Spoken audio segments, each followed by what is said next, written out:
Mr. Prime Minister, it gives me great pleasure to invite you to address the House.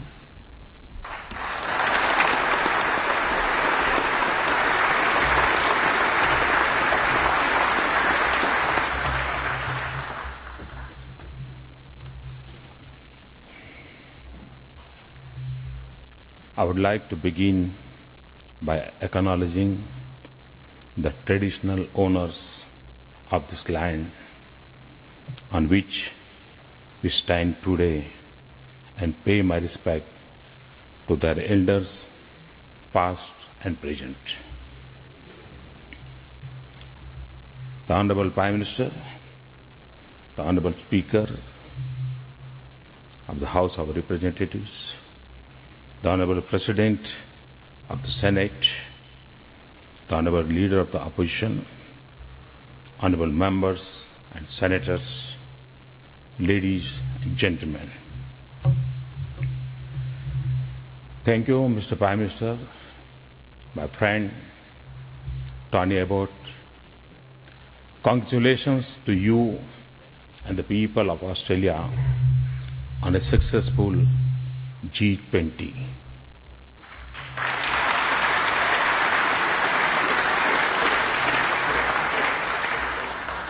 I'm the third head of the government you are listening to this week. I do not know how you are doing this. Maybe this is Prime Minister Abbott's way of circumventing you.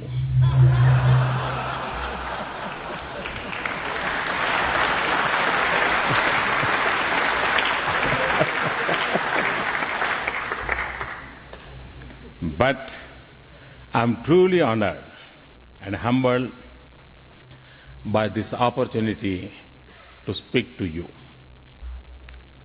I stand here as one of you, a representative of the people. I came to you with the greeting of 1.25 billion people of a nation.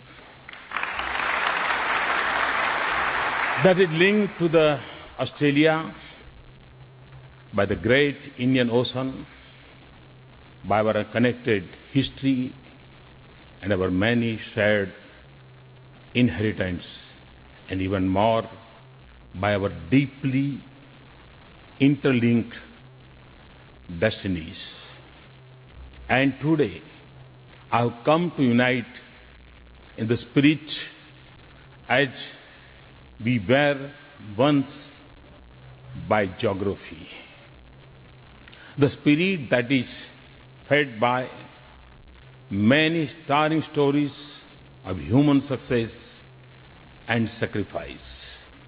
This morning, Prime Minister and I honored our soldiers who 100 years ago made the supreme sacrifice together in the Battle of Gallipoli. The man who designed this beautiful capital of Canberra, Walter Burrell Giffin, lies buried in the old city of Lucknow in India.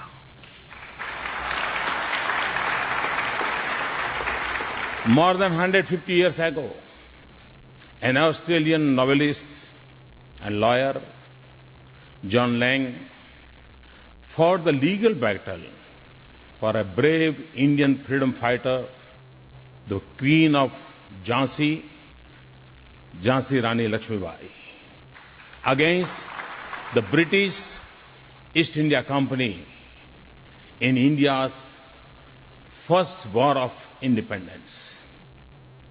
He also lies buried in the Indian hill town of Mussoorie. The statue of Gandhi in Canberra is a symbol of our shared values. We celebrate the legend of Bradman and the class of Tendulkar together. We are impressed by Australian speed, as you charmed by the Indian spin, until, of course, Shenwan came along. But above all, we are united by the ideals of democracy.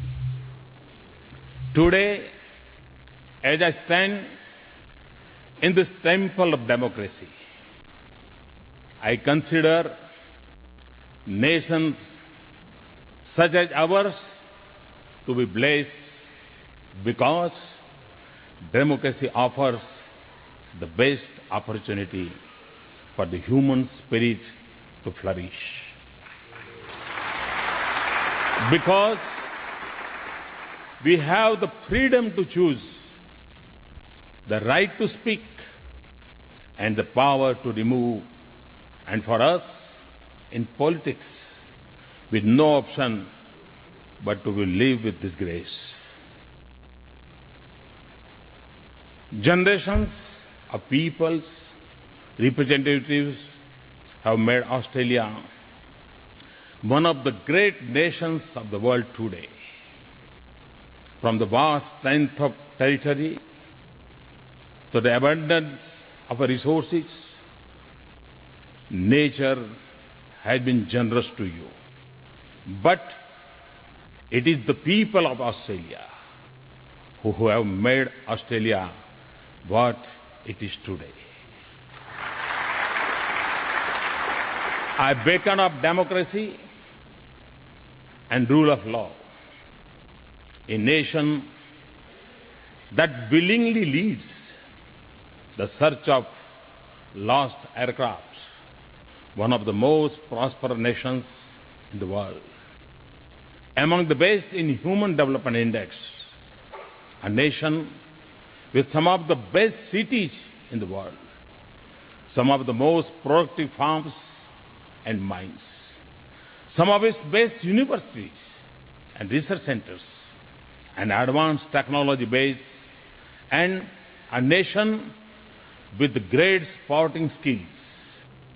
Australia evokes images not just of immense beauty, but also of a great quality of life. Today, its cities are alive with the richness of this world's diversity, and it is home to 450,000 Indians who are as proud to be part of Australia as they are of their Indian heritage. Honourable members, there was a time when for many of us, Australia was a distant land on the southern edge of the world. Today, the world sees Australia to be at the heart of the Asia-Pacific and Indian Ocean region. This dynamic region holds the key to this world's future, and Australia is at its crossroads.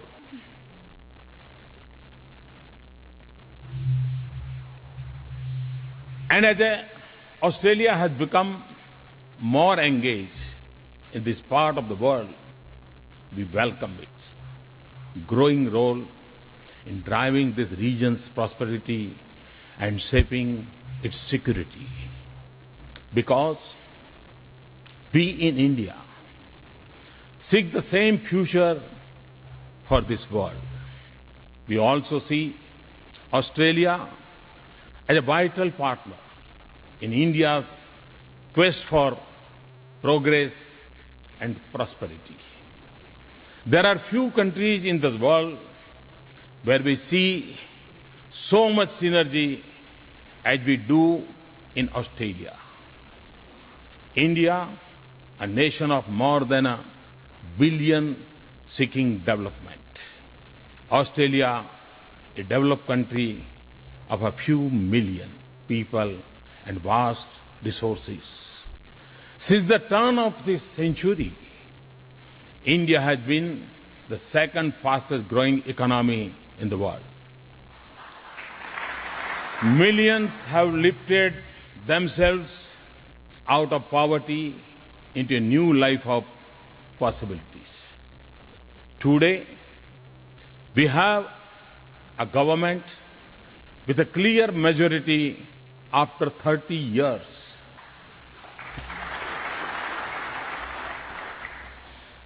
From the remotest village to the biggest cities, there is a new high tide of hope in India, a new energy.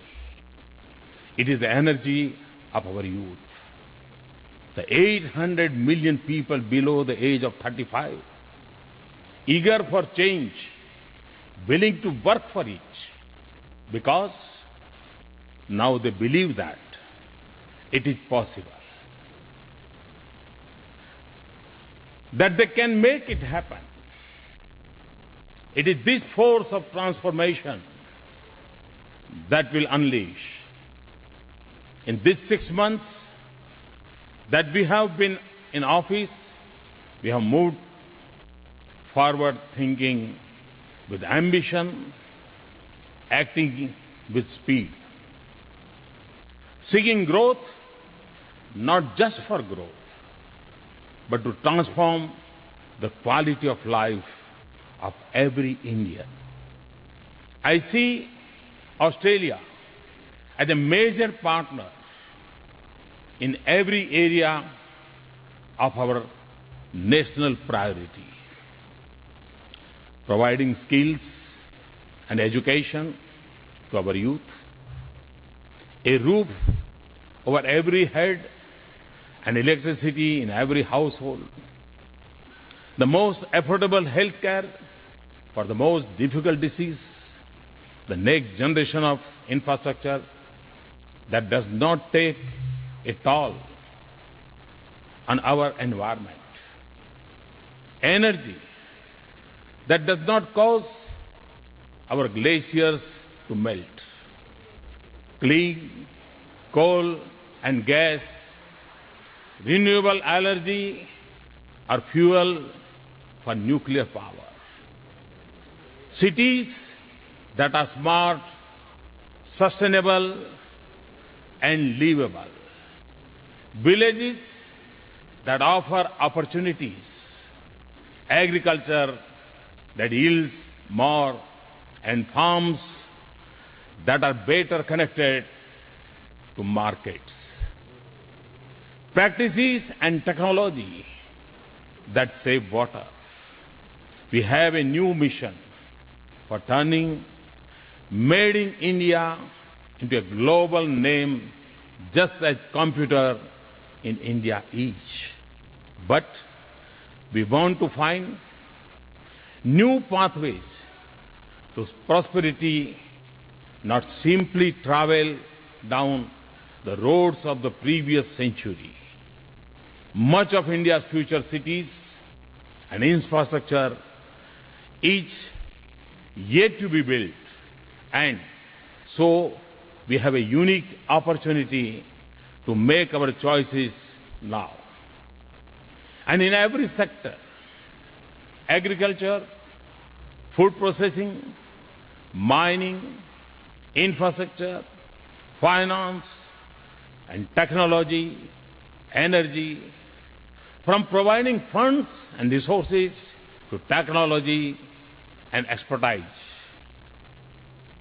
Working as partners and investors, Australia has immense opportunities to participate in India's progress.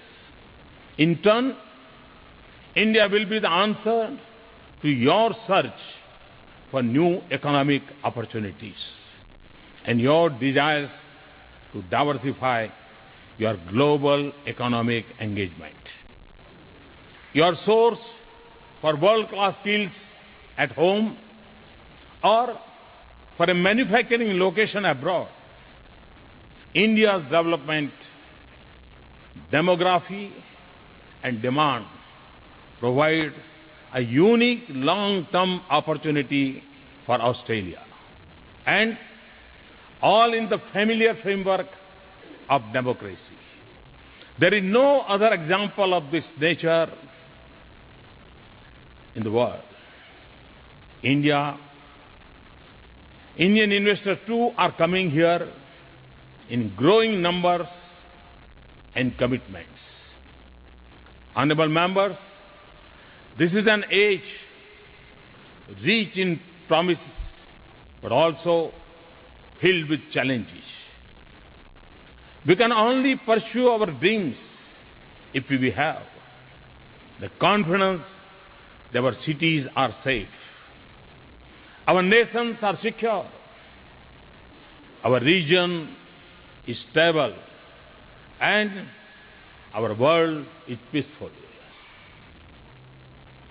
This vast region has many unsettled questions and new challenges. Historical differences persist despite growing interdependence. The ocean are our lifelines, but we worry about the access and security in our part of the world more than ever before. Our region has seen huge progress on the foundation of peace and stability. But we cannot take this for granted. Preserving it will be the most important task in the region. India and Australia can play their part in it by expanding our security cooperation and deepening our international partnerships in the region. But we do not have to rely on borrowed architecture of the past. Nor do we have the luxury to choose who we work with and who we do not. But what we do need is to work together and with others to create environment and culture that promotes the currency of coexistence and cooperation, in which all nations, small and big, abide by international law and norms. Even when they have bitter disputes, we should collaborate more on maintaining maritime security. We should work together on the seas and collaborate in international forums. And we should work for a universal respect for international law and global norms. We must also support the process of economic integration across the region and an open globe trading system that remains integrated. We must guard against regional trade initiatives becoming instrument of political competition. However, economic integration by itself would not be a strong basis for peace and stability. Without strong regional institutions, India and Australia are members of several institutions that are critical for the region and the world. We should coordinate more closely in East Asia. Summit, G20, and the Indian Ocean Region Association. Honourable members, in our interconnected world, our shared challenges extend beyond our region. Terrorism has become a major threat for us all. In India, we have seen it face closely for 3 decades, and we see it with the clarity that comes with it. Terrorism is changing in character and expanding in its reach. Internet has made recruitment and call to violence self-generated. It also feeds off money laundering, drug trafficking, and arms smuggling. We have to deepen our bilateral security cooperation. But we need a comprehensive global strategy for a global problem. It will require closer security cooperation, but even more, a policy of no distinction between terrorist groups, of discrimination between nations. A resolve to isolate those who harbor terrorists, willingness to empower states that will fight them. A social movement against extremism in countries where it is most prevalent. And every effort to delink religion and terrorism. As I look to the future, we would also need to ensure that outer space and cyberspace remain instruments of connectivity and prosperity, not new frontiers of conflict. Responding to the region's disasters, combating proliferation, acting against piracy, will work together on a full range of security challenges. Honorable members, since my government entered office, no region has seen more intense engagement on India's part than the Asia-Pacific region, because we understand how deeply our future is linked to this region. India and Australia can play cricket hard with each other, and I suspect we will next month.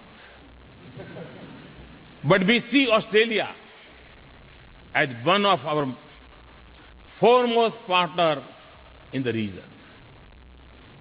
I was pleased to host Prime Minister Tony Abbott as my first state guest in September.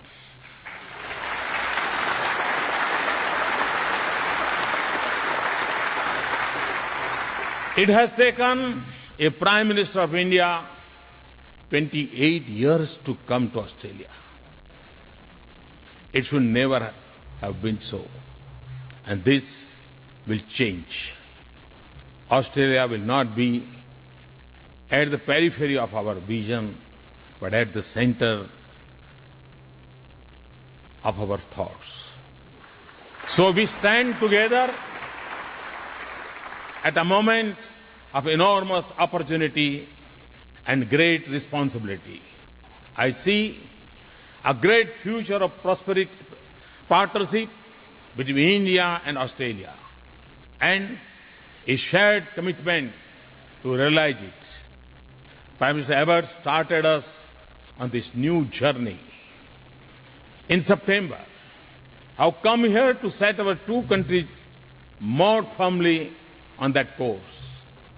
With your help, and with the help of the great people of India and Australia, I wish you the best for hosting great and successful World Cricket early next year.